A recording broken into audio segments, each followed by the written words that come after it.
agree with all the mottos, and I mean, there are still some controversies that we'll have to settle later. There are big questions that have to be raised here in France, and very difficult and some dangerous questions as well. But today is a day for solidarity. It is a day for the people to show their support, but it's also a day for officialdom as well. And we can show you the pictures where the leaders, President Hollande, joined by some 50 world leaders, presidents, kings, queens, prime ministers, senior ministers from nearly 50 countries from around the world, joining me here in Paris today. They were at the Élysée Palace, where they were received by Francois Hollande, and now they are taking on Voltaire, which is one of the main routes toward Place de la Nation, which is where the two-mile march, a few kilometers long, procession today will make its way through the French capital. It's hard for people to move out of the square. There are so many people who are trying to make their way. Some of these people have not moved at all. The crowd here is so tightly packed, and they are in the streets. I can look down to the streets that are moving into this, that lead into the square from all of these directions. This is where the people are trying to join the march, and from the other side of the city, these are the leaders who are trying to join the march, march as well. Leaders from around the world who are here, as David Cameron, the British Prime Minister, said, a day of solidarity, because all the leaders attending this march know that what was seen in France this week is a problem faced not just by France itself, but a problem faced in many European capitals, many Western capitals, and a problem that governments, officials, people, particularly in the Middle East, grapple with on a daily basis and have done so for many years. We're bringing you live coverage from all points of the march. I'm joined here by my colleagues at various points in the French capital, and Michel Hussein is at the very starting point on the other side of Place de la République. And Lise, that cheer, that huge cheer that is coming up from the crowd now marks the fact that the march has begun. The police have allowed those at the head of the march to start streaming down Boulevard Voltaire. So Place de la République will slowly, very slowly, given the numbers of people gathered here, it will slowly empty and move along the route of the march. And there are chants, there is cheering, there is clapping, there is movement finally. All of these people who have waited so patiently and who are filling the side streets of this square for as far as I can see around it.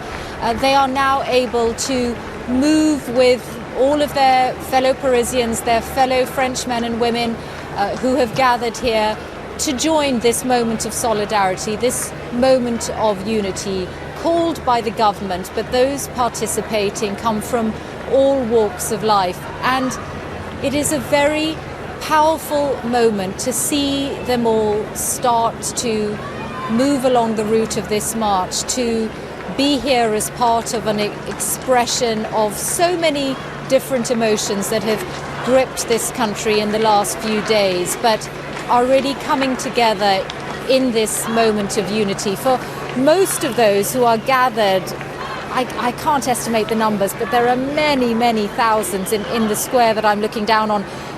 It is going to be a long time before some of them even begin to move, because the marchers are going to make slow progress. But fittingly, at the front of this march are the families of the 17 victims, those who paid the ultimate price in what France saw over the last few days. This is their moment.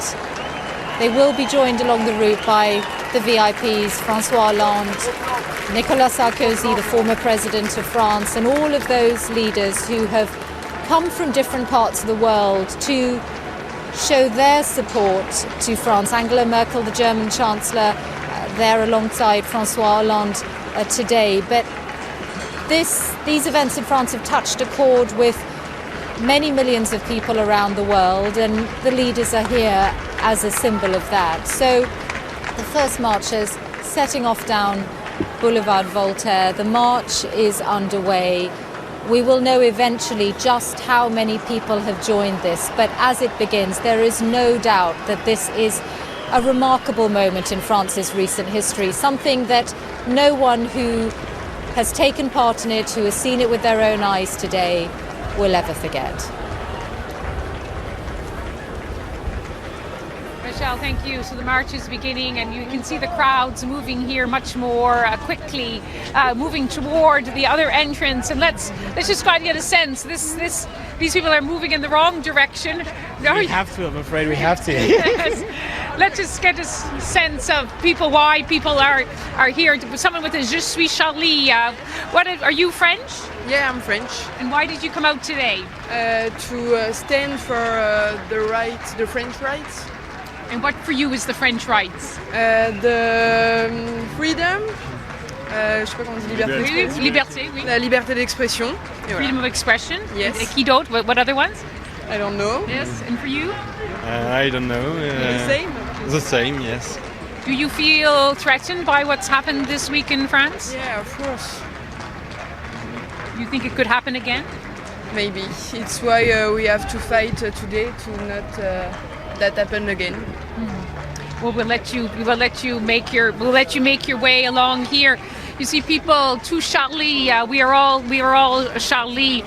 Here's the one from this the British Magnus Shaw cartoon. Je suis Charlie. Let us just show these. This cartoon went around the world. The British cartoonist.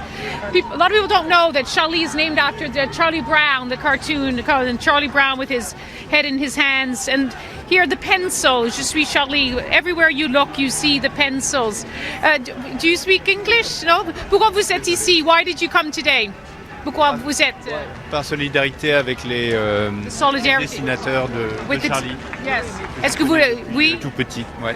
So you've known the cartoonist since you were very small. So many people say this to us, that beaucoup de monde disent qu'ils sont parmi leur famille, les gens de... Voilà, on a l'impression d'avoir perdu des amis, oui, des copains, ouais. A lot of people say this. They have the feeling that in losing these four such well-known cartoonists, they've lost like a member of their family. Do you have vous avez des craintes pour le futur? You have some problems, fears for the future? J'espère que ça va s'arrêter là. Ouais. Yeah. Voilà. He hopes, this is what many people hope. They hope that it will end here. Let's see this gentleman here. Hello, good afternoon. Hello, good Are you here for the rally, obviously? Obviously, yes. And why are you here? Why? Well, it's important to defend our freedom and the freedom of speech. So it's, very important and very, exciting to see all these people coming out and defend our freedoms. And what do you do in Paris? Well, I'm live actually here a bit outside of Paris, and it's about 20 years now. So, and it's actually the first time that I see all the people really standing up, and that's very great. And do you think they'll continue to stand up? Someone said to me this week, they said it's not just for 2 or 3 days we have to stand together. We'll have to stand together for a very long time. Oh, I think it's definitely true that this has to be the case. If they do it now for 2 or 3 days, probably it will fade away a little bit, but I think it's really a pivotal moment and people will really continue to struggle for the freedoms and for freedom of speech. Yeah, I think so. It will continue. So what I heard around the offices and people I talk to, I think it's really, in French you say déclic. It's really an element which says we have to do more than just sit and wait and see, and it will happen and it will go away. It will not be no problem in the future. I think they think it's going to be a problem and they have to do more than just. And do you think the people of France would put up with a lot of extra security? Yes, I think so. They could do this. They will stand up. They will accept it. Anyway, if you look around it, the Plan Vigipirate hasn't really been relieved a little, very much so far. So if you go to public transport, you always see security around. So I think it's part of the life.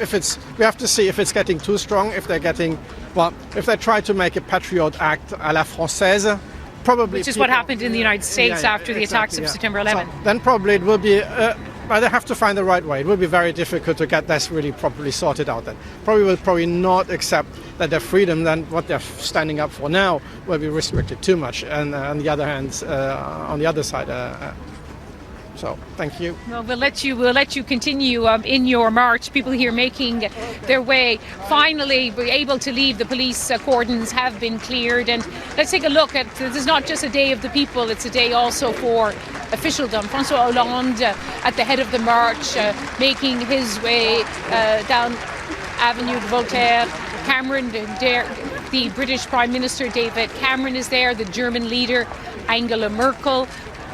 The leaders of Spain are in the crowds as well, of Italy, leaders from the Middle East, so many leaders who've gathered here today in a show of solidarity, a show of strength here in the French capital.